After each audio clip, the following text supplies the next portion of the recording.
the table has turned a bit because Professor Subramani, who has joined us, is going to ask me some questions about the Global Indian Journal. So, Professor, what are you going to ask me? Well, you know, I have to embarrass you a little bit by showering a little bit of praise, because I have always been an admirer of your single-minded devotion to your goals, which has always been in the creative field. And you have refused to get into the trappings of money and power that has virtually destroyed a whole generation in Fiji. You have kept afloat and pursued that goal with dedication and with a lot of success.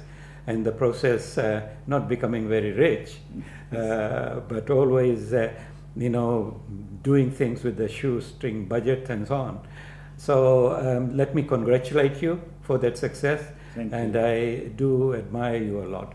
And that is why I'm talking to you about your journal. I want to ask you, what is it that sustains you? You know, some of us have to get a job, you know, teach in order to get our livelihood. But you have somehow managed to pursue your goal without, you know, taking long-term, full-time job. For that, Professor, first let me thank you because coming from you, I take it very, very seriously. Yes, what sustains me is the sense of service to our community, and for it I have to go back to my days in London, and you probably know I served there as a policeman, but I was not too happy over there because we were not really serving the community, and there was a lot of racism in London, and I believe there still is from all the information I'm getting over there. And then being a police officer, I tend to be a volunteer worker almost full-time in an anti-racist organization, which is Greenwich Action Committee Against Racial Attacks in Greenwich, which had become, by the time I became councillor in Greenwich, had become the racist capital of Europe.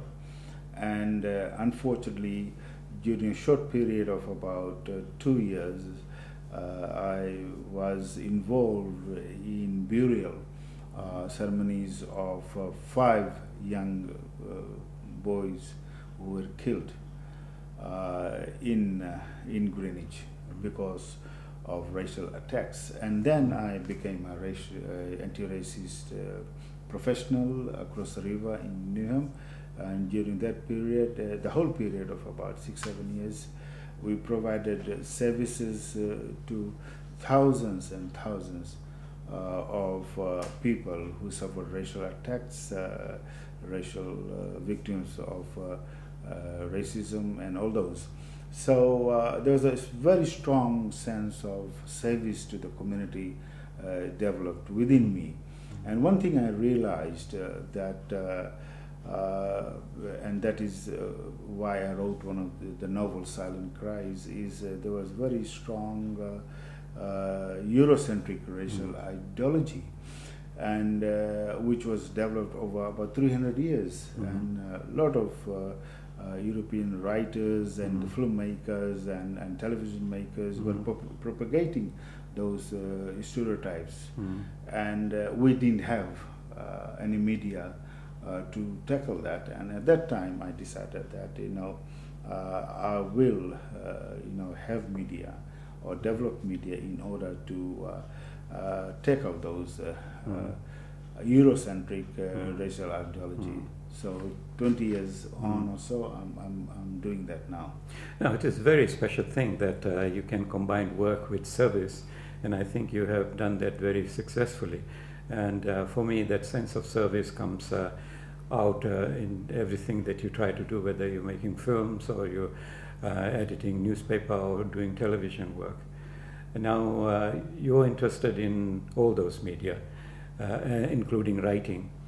How do you divide your time, and where do you think your real strength is? One of the positive outcomes of not having money is that you can't go out and spend money in other activities. So I devote a lot of time reading, especially on internet. And also in writing and thinking about and working on different media. So I'm thankful that I don't have that sort of money to waste my time away on other stuff, so that I can devote most of my time. I work long hours, and I devote my time instead on these creative works. I see that you live a very frugal life. You don't spend too much, and have simple lifestyle, simple clothes, simple food, and so on. So that is also good, because one of the things that characterizes the young generation these days is indulgence. Indulgence in everything. I see around me, and you have seen, we've discussed it, people are interested in not having only one car, but multiple cars, multiple homes, and will have none of that. I did that in London. I had a home and a Mercedes car and everything, but within few days it goes away. And also then I realized that the earlier teaching, where in Tambua they used to tell us, our uncles, mutti band ke aaya, mutti khol ke jayenge.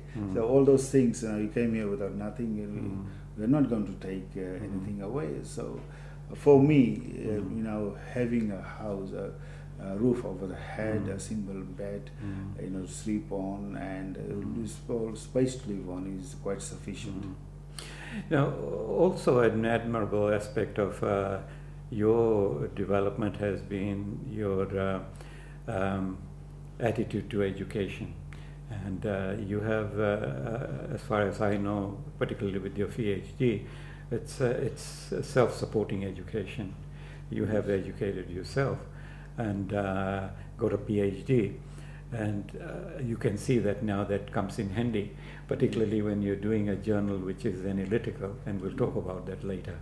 Yes. Let's talk a little bit about your struggle with your, trying to educate yourself, particularly in the latter half of your life. Yeah, I think that's a punishment for me, because I did get a scholarship. I got 2 scholarships way back in the 70s to do medicine and to do science, but unfortunately none of them were good for me, because I'm not a scientific person. I'm a more creative person, as you probably know now.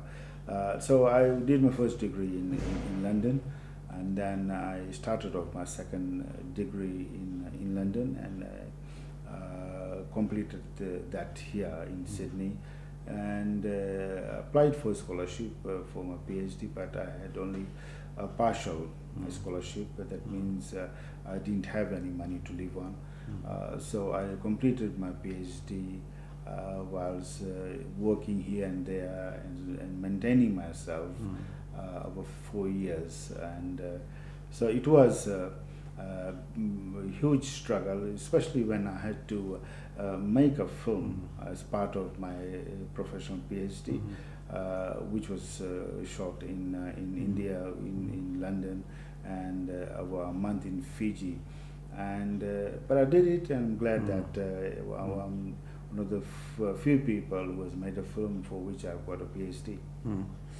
I think one of the virtues of that is that you pursued the academic work and got a PhD, and basically you're an artist, and you are not disdainful of academics and intellectual life, and that is a good thing, because a lot of artists look down on academics and intellectuals, because they feel that they have the true sense of life, because they are artists.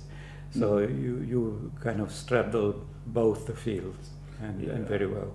I do, because fortunately I've come across some very respectable academics like yourself, and you also are an artist, and I've got a number of other people like Professors Satan Nandan, we got Dr. Mohit Prasad, and others who are not only academics, but they also have got a sense of service to our community and artists. So I'm fortunate that I'm inspired by academics like you and the ones and few others who I've met.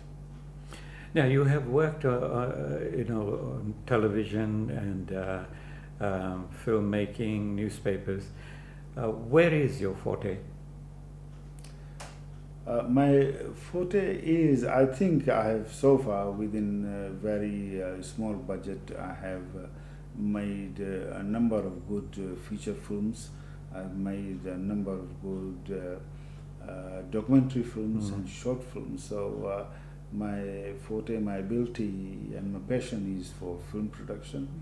But at the same time, I have not made a full feature film since the Ekpal days, and you have seen the film and you have reviewed it, and in that you have suggested that next time I do make a film, feature film, that I should have a budget so that I can take it to a next level. So I'm waiting for that. But yeah, film is my passion and ability, and of course, as I've got a PhD in film production, that's my forte as well.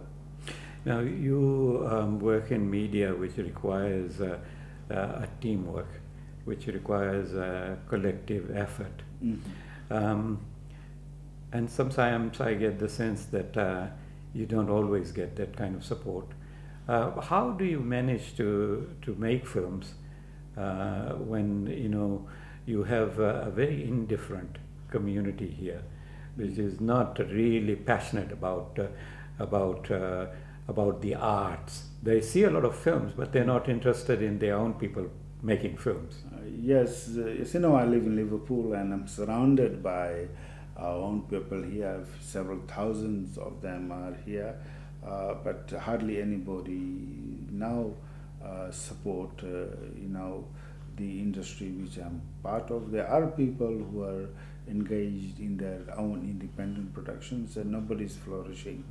But the reason why I'm able to do that is because I had to learn all aspects of film and TV production, from taking the story, screenplay, camera work, editing, acting, and producing, directing. I've been doing that, and that has helped me to make films and television.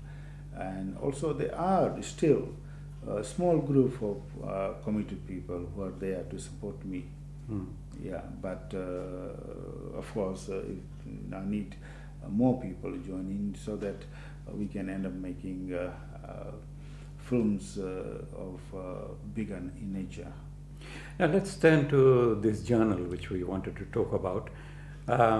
For me, it is serving a very useful purpose in the sense that it has a lot of analytical stories in it. And as you know, one of the great shortcomings of the media in Fiji is that there are no capable analyzers of news. Professor, we are coming to a very important part of this conversation, but unfortunately we are also coming to an end of this segment. So why don't we continue this conversation in the next segment? Okay, so in the next segment we'll continue this conversation with Professor Subramani, and until then, it's goodbye from Professor, and it's goodbye from me, Satish Rai.